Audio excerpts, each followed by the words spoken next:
Episode 9, Brain Flossing Music, How Sound Calms, Heals and Transports Us.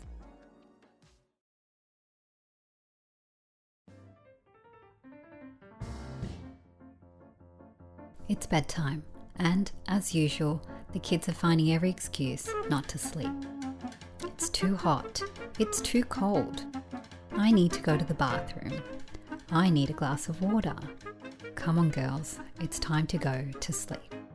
I scroll through my phone and hit play on a song. Slowly, they settle. The room softens, and the only sound is the music. "What's this song, Mummy?" my eldest asks. "It's Angel by Sarah McLachlan," I tell her. "It's so nice.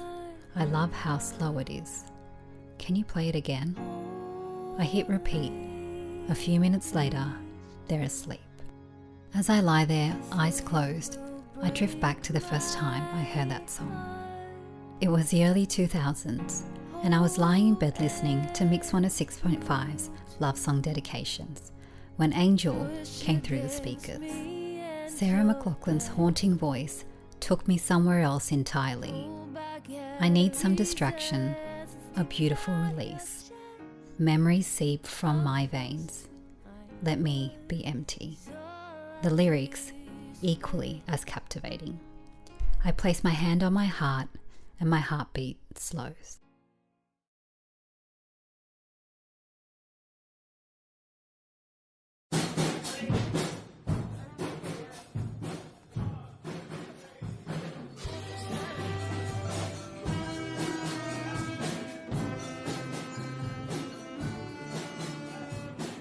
It's 2005 and 16-year-old me is sitting in my high school music lessons.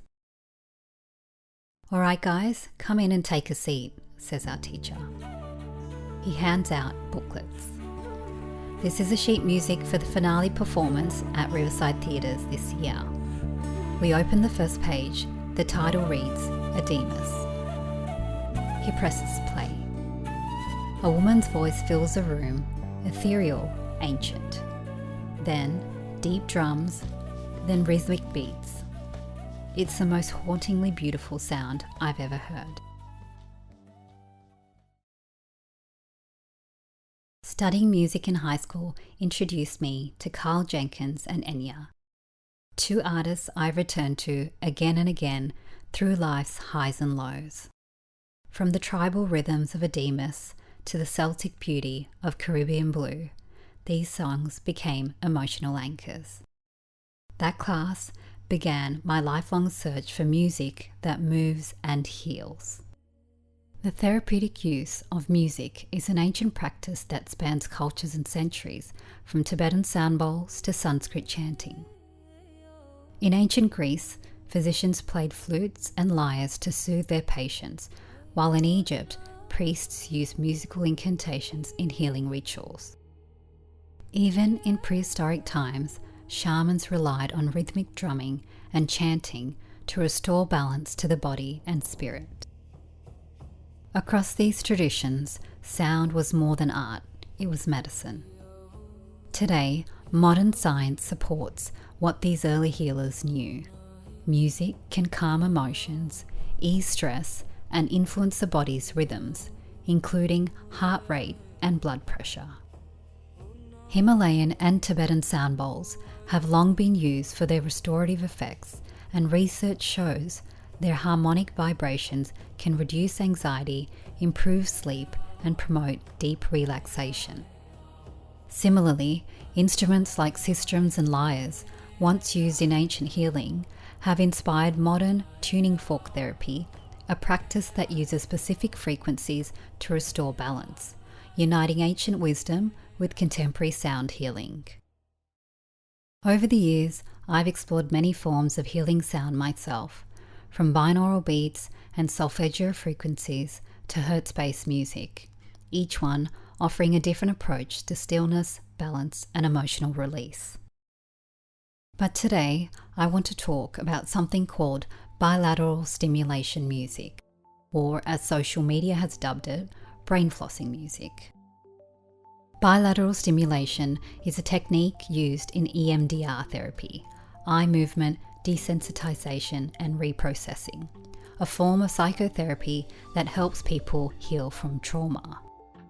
It works by stimulating both sides of the brain, often through eye movements, tones, or alternating sounds, while the person recalls the distressing memories. This dual stimulation helps the brain reprocess trauma, making painful memories feel less overwhelming and more integrated.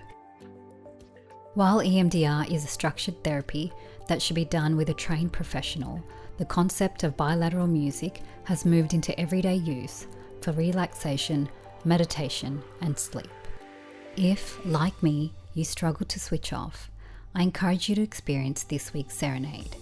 With headphones on, the sounds gently alternate between your left and right ears, activating both hemispheres of your brain.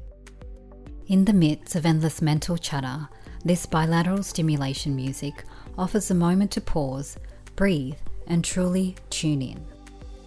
As someone who's always turned to music as a form of therapy, I find this evolution fascinating. It's as if ancient sound healing has found a modern language. There's something beautiful about the way science is now catching up to what our ancestors instinctively understood. And that is the end of episode 9.